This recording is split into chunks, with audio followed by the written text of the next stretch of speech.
आजादी का अमृत महोत्सव।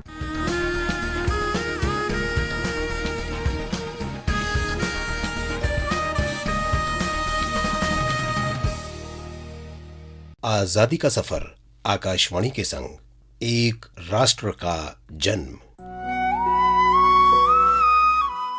भारत का शानदार स्वाधीनता संघर्ष आधुनिक विश्व के महानतम संघर्षों में से एक है।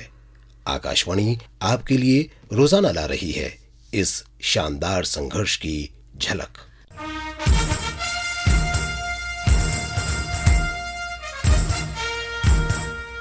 आज ही के दिन 1897 में लोकमान्य बाल गंगाधर तिलक पर राजद्रोह के आरोप लगाए गए थे।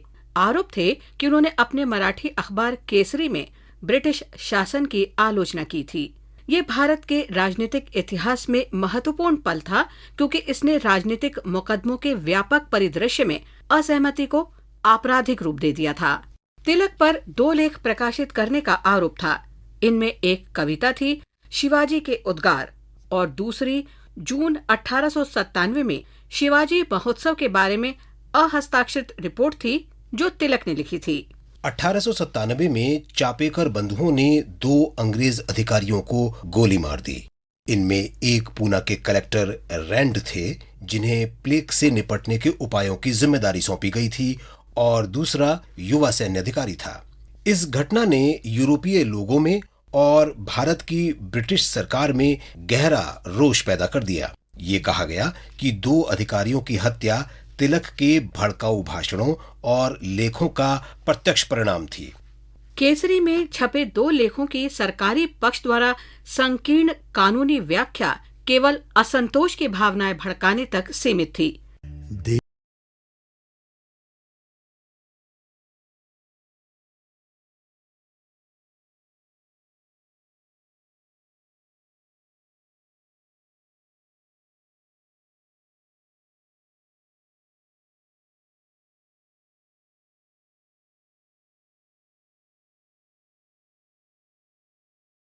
छह दिन की मुकदमेबाजी के बाद जूरी ने तिलक को दोषी ठहराया और उन्हें 18 महीने के कारावास की सजा सुनाई। ऐसा तीसरी बार हुआ था जब तिलक को अंग्रेजों ने राजद्रोह कानून के तहत जेल भेजा।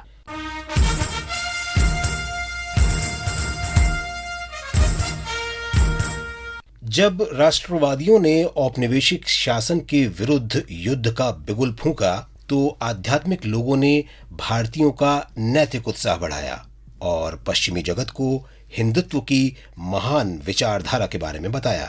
इस प्रकार भारत के स्वाधीनता संघर्ष को दुनिया भर से समर्थन मिला। ऐसे ही एक आध्यात्मिक हस्ती थे स्वामी अभेदानंद। उनका जन्म 2 अक्टूबर 1866 को हुआ था। वे रामकृष्ण वेदांत मठ के संस्थापक स्वामी रामकृष्ण परमहंस के शिष्य थे। स्वामी विवेकानंद ने स्वामी अभेदानंद को अमेरिका भेजा। वे न्यूयॉर्क की वेदांत सोसाइटी के प्रमुख के रूप में 1897 में अमेरिका गए। उन्होंने वहां वेदांत का संदेश और अपने गुरु की शिक्षाओं का प्रचार प्रसार किया। करीब 25 साल तक उन्होंने अमेरिका, कनाडा, मैक्सिको, जापान और हांगकांग की यात्रा की। वे होनोलुलु में पैन पैसिफिक एजुकेशन कॉन्फ्रेंस में भाग लेने के बाद 1922 में भारत लौट आए। स्वामी अभेदानंद ने नंगे पांव हिमालय को पार किया और तिब्बत पहुंचे। वहां उन्होंने तिब्बती बौद्ध धर्म का अध्ययन किया। 8 सितंबर 1939 को स्वामी अभेदानंद का निधन हो गया, लेकिन उनकी आध्यात्मिक शिक्षाएं आध्यात्म के मार्ग पर लोगों का मार्गदर्शन करती रहीं।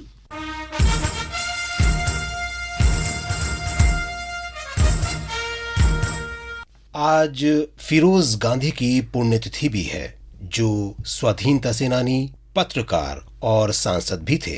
उनका जन्म 12 सितंबर 1912 को पारसी परिवार में हुआ था।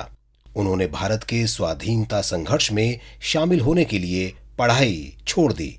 उन्हें लाल बहादुर शास्त्री के साथ 1930 में जेल भेजा गया। वे 19 महीने फैजाबाद जेल में कैद रहे। रिहाई के बाद शीघ्र ही उन्हें 1932 में और फिर 1933 में कारावास भेजा गया। फिरोज गांधी ने 1942 में इंदिरा गांधी से विवाह किया। उनके विवाह को अभी 6 महीने भी नहीं हुए थे कि भारत छोड़ो आंदोलन के दौरान दोनों को अगस्त 1942 में गिरफ्तार कर लिया गया। संसदीय कार्यवाही के बारे में रिपोर्ट करने की पहले अनुमति तो थी, लेकिन ऐसी कार्यवाही को प्रकाशित नहीं किया जा सकता था। लिपिक के रूप में करियर शुरू करने वाले फिरोज ने प्रेस की स्वतंत्रता का महत्व समझा। 1956 में फिरोज के प्राइवेट मेंबर बिल के कारण ही मीडिया के लिए संसद की कार्यवाही की रिपोर्ट करना संभव हो सका। 1960 में दिल्ली में फिरोज का देहांत हो गया। आज बस इतना ही। आजादी का सफर आकाशवाणी के संग कल फिर मिलेंगे नई कड़ी के साथ।